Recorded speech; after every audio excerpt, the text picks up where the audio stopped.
सितंबर को दिल्ली रामलीला मैदान में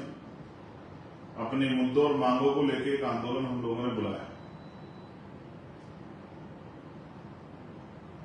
और मेरा विश्वास है कि हर बार की तरह इस बार भी आप लोग बड़ी संख्या में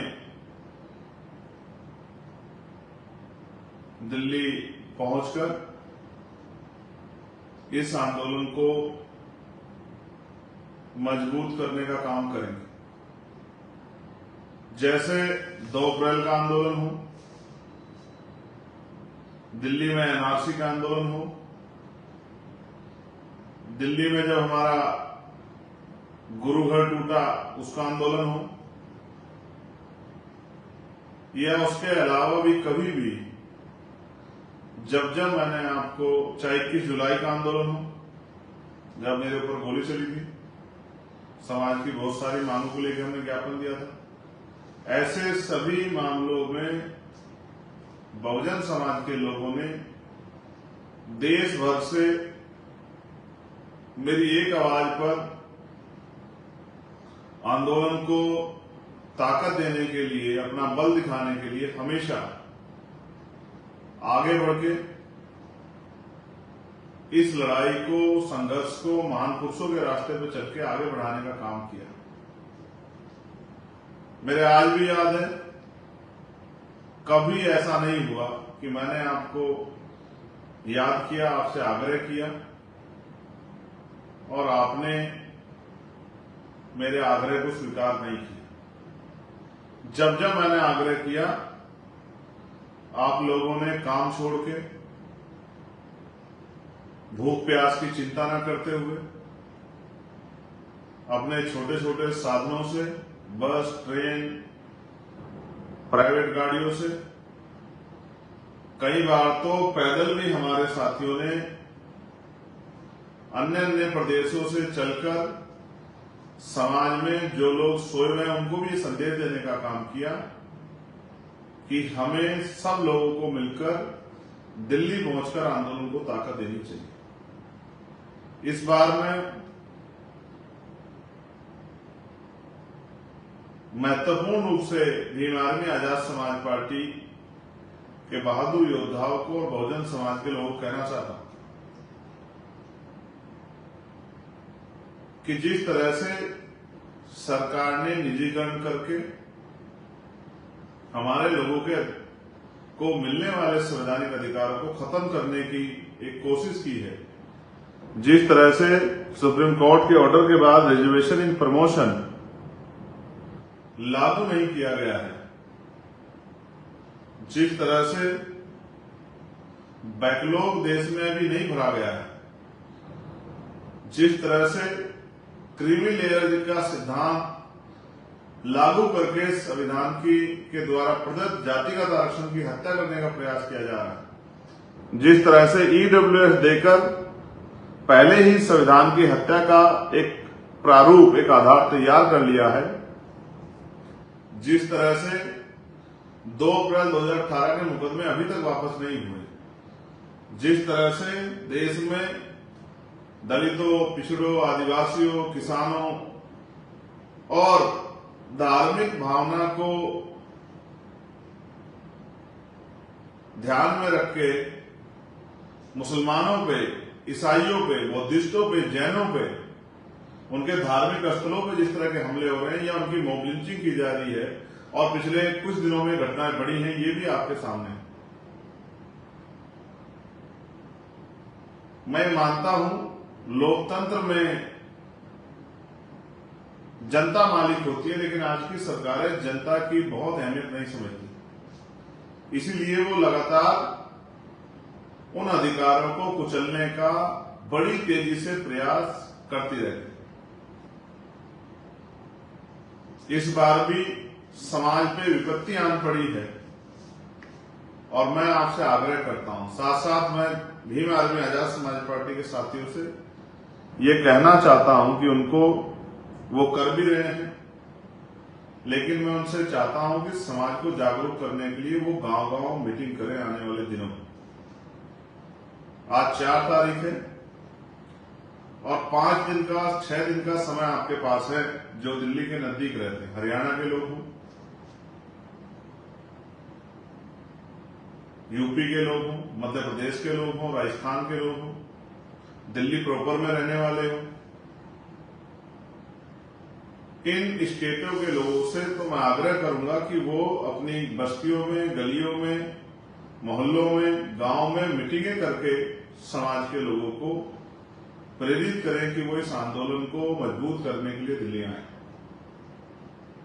जिस तरह से हमेशा आपने सरकारों को अपने बल से,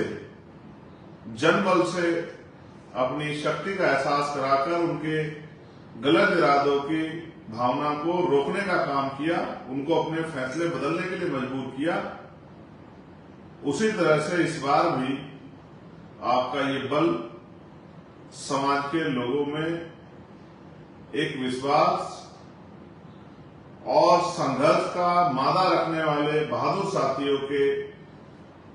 भरोसे को मजबूत करने का काम करे। आप जानते हैं कि लगातार आरक्षण पे हमले हो रहे हैं, कभी लेटरल एंट्री से, कभी संविदा से, कभी ठेकेदारी से, कभी आउटसोर्सिंग से, या रोस्टर में SC, ST, OBC के बच्चों को अवसर ना देना पड़े तो एकल पद्धति के आधार पे नियुक्तियां निकाल के जो है आवेदन निकाल के आरक्षण को समाप्त करने की साजिश की जा रही है। और फिर 69,000 शिक्षक भर्ती में जो घोटाले हुए या और जो भर्तियों में घोटाले हुए वो भी हमारे सामने है। जैसे अभी अभी 2700 साइंटिस्टों का आंकड़ा मेरे सामने आया जिनकी नियुक्तियां की गई, उनमें से एक में भी आरक्षण का फॉर्मूला लागू नहीं किया। हमें और आपको तय करना है कि अगर हम लोगों ने संघर्ष नहीं किया तो हमारे आने वाली नस्लों का क्या हो, और अगर हम जीते जी अपने अधिकारों की रक्षा नहीं कर पाए तो फिर आने वाली पीढ़ियां हमसे जवाब मांगी। मैं ये भी आपको बताना चाहता हूं, इस बार आपकी जिम्मेदारी कुछ बढ़ जाएगी, क्योंकि कल मैं अगले 3-4 दिन के लिए देश से बाहर जा रहा हूं।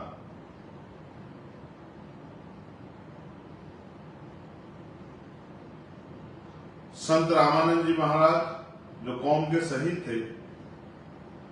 मैंने ये संकल्प लिया था कि जब भी